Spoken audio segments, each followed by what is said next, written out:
What's going on, guys? It's your boy Salty. I'm back with another video. Today I wanted to show you guys the fastest way to turn around in Fortnite. Now this is a pretty big topic because this is the only way to actually get an advantage over your opponent. Obviously this isn't real sports, you can't literally be faster than the other person, but the split-second timing and the mechanics in turning around in Fortnite, this means ramping one way and then ramping a different direction, is the only opportunity to actually be faster than your opponent. So obviously these are a pretty big deal. I went into playground mode and I tested pretty much every popular way of turning around, and I have discovered the fastest possible one, and I wanted to share that with you guys today. Also guys, I am now partnered by G Fuel, so if you ever want to buy G Fuel products or you already buy G Fuel products, be sure to use my code SALTY for a discount. Do appreciate all the support, guys, and G Fuel is also just a great product. I've been buying G Fuel before I was even partnered by them, so great for gaming and also just working out. Their new hydration formula is a really good competitor to Gatorade and stuff like that, and it's insanely cheap, so make sure to use my code if you guys are getting any G Fuel. I do appreciate it. All right, so look at the top of the screen here. At the top it's gonna have how many seconds it took,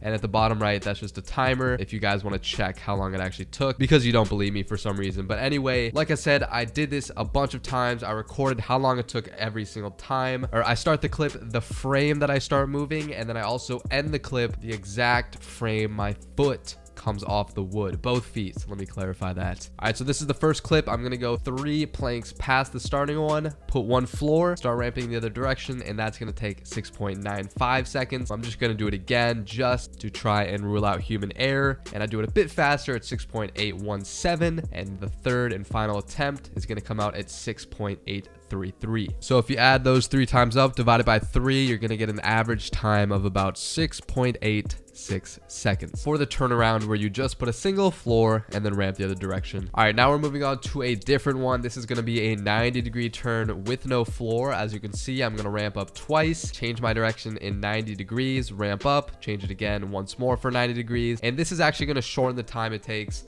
by almost 0.3 seconds, which is pretty huge. Obviously this way is a lot faster, and the average time is going to sit somewhere between 6.56 seconds. If you add those up divided by 3, the average time for the 90-degree turnaround is actually 6.56 seconds, which again, going back to the other method of the floor and the ramp, it's going to shed off 0.3 seconds, which might not sound a lot, but in the world of Fortnite, in the world of esports, that 0.3 seconds is actually a huge difference, and that is why I recommend to you to try and implement 90-degree turns into your playstyle. Because of how the 90-degree angle turn works, you're going to be jumping from the top of your ramp to the top of your ramp again, and this is obviously a lot better than doing a full 180 turnaround, where you're not going to be able to utilize the top of your ramp, and you're not going to be able to jump to the top of the ramp on the other side. All right, but in playground, I found out that if you add a floor to the 90-degree turn, so it's not just a wall and a ramp, instead you do a wall, floor, and ramp, it'll actually shave off over 0.2 more seconds to that 90-degree turn. So obviously, why would you not do this? It makes it faster, it adds more support with the floor, and you achieve pretty much the exact same thing. Not just pretty much the exact same thing, the exact same thing. The only con to it is that it wastes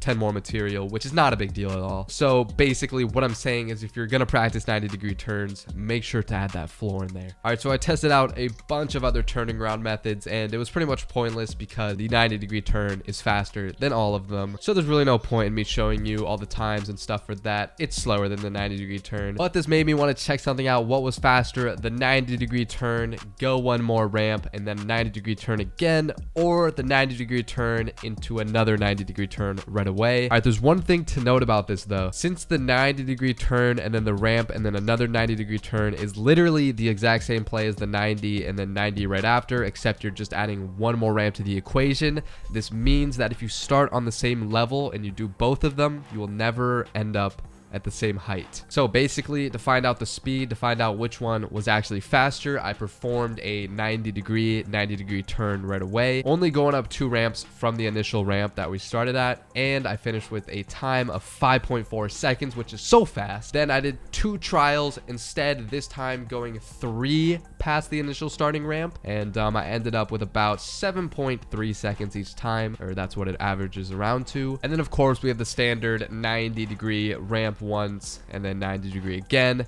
which is going to give us a time of 6.3 seconds. Again, the reason I did these two variations is because, like I said, if you start at the same spot, you can't end up at the same spot. It's literally impossible. So what I did is I did basically one below the standard 90 degree ramp and then 90 degree, and I did one just past the normal 90 degree ramp 90 degree. So obviously we get a time that is lower and above the time of 6.3 seconds that we're looking at. But if you take the fast time that I got of the 7.26 seconds, add it to the 5.4 seconds, and then divide by 2, you're gonna get a time of about 6.33 seconds, which is pretty much identical to the 90 degree ramp 90 degree. And obviously we have to account for the human error that goes into this. Obviously I am testing this out. I am not a robot. I do have the Sharingan, but unfortunately that doesn't make me a robot. So my conclusion is that these are pretty much exactly the same. Maybe the 90 degree ramp 90 degree is a little faster, just a tiny bit faster.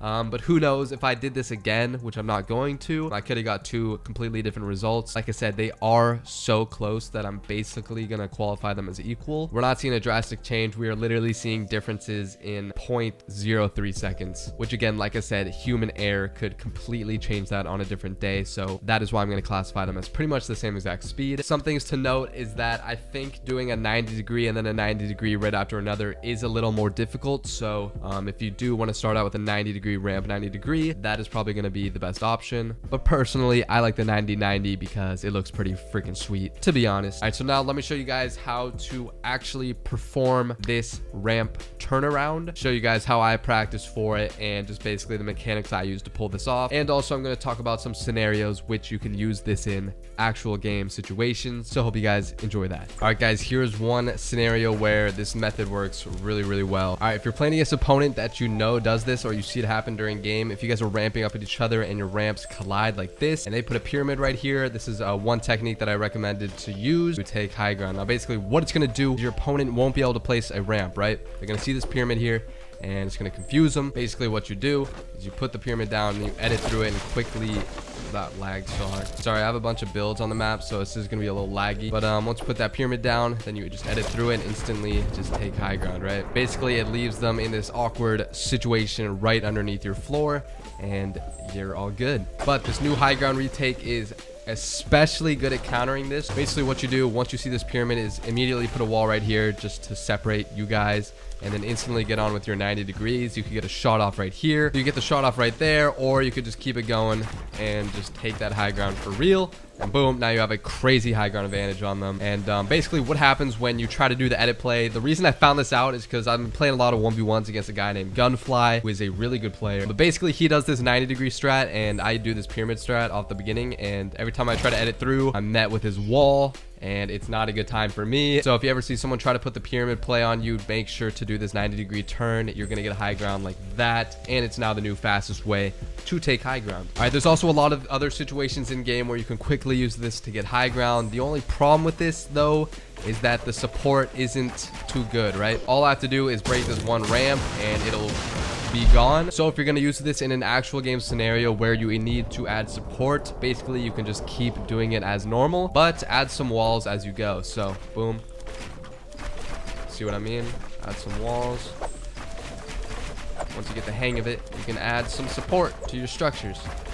Alright, but again, the main purpose of this move isn't to have a godly support system at the bottom. If you wanted to do that, you could just do your 1x1s, right?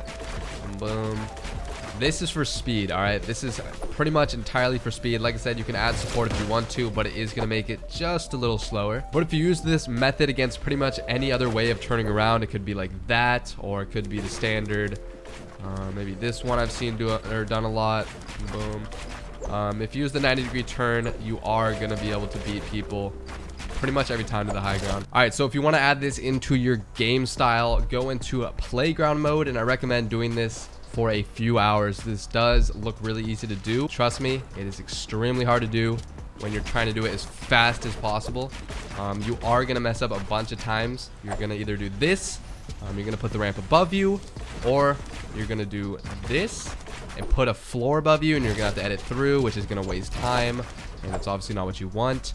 So you want to get it down perfectly so you make no mistakes. And like I said, this should take you a while. This should take you at least a few days, maybe a few weeks to get this down to where you can implement it into your gameplay. First off, you're going to want to practice doing it to both sides, because in a real game scenario, you not always going to have the luxury of which way you want to turn. Could be a tree right here, so maybe you're going to have to do it to the other side. So I do recommend practicing it both ways. Now, basically just how to do it without adding the support that I was talking about, so I'm not going to talk about how to do that. That one's just pretty self-explanatory. I like to get to one side of it. You don't want to get too far, because if you do, you're just going to fall off literally. So pick one side, choose which way you want to go, then get the wall out. Basically what I do is I try to look pretty low on the ramp right here.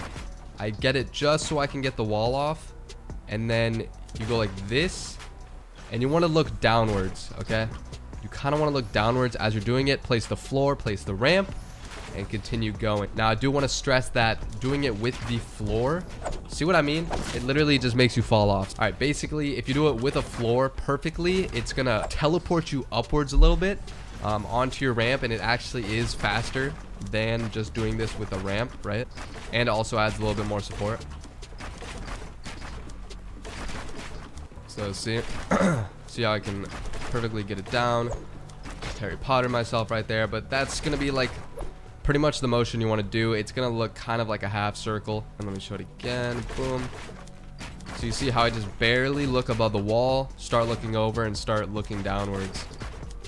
Again, it's gonna be like a half circle, because if you do look up like this, I just ran out of match at the perfect time, or I hit the limit. Basically, if you do that without looking down like this, see, you're gonna get the floor right in your face.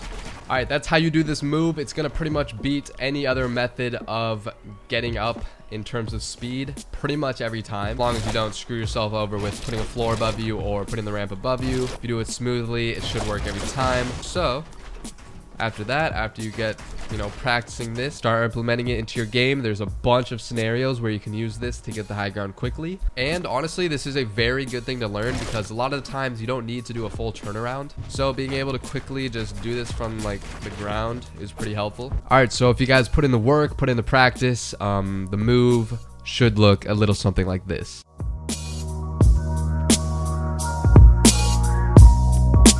Alright, well, I hope you guys did enjoy this tutorial. Be sure to drop a like if you guys did. Subscribe to the channel if you guys are brand new. Check out my Twitter and my streams. Those will be down in the description below. I live stream every single day. Be sure to come check it out. It's lit. I have a good time. And it's pretty much where I've been, just streaming every single day. If you guys are wondering why the YouTube uploads are lacking, I'm streaming a lot now and I really enjoy it. So be sure to come check it out if you guys haven't already. But I should start getting some more uploads soon on the channel, hopefully. And I'll see you guys next time. So I hope you guys did enjoy, and peace out.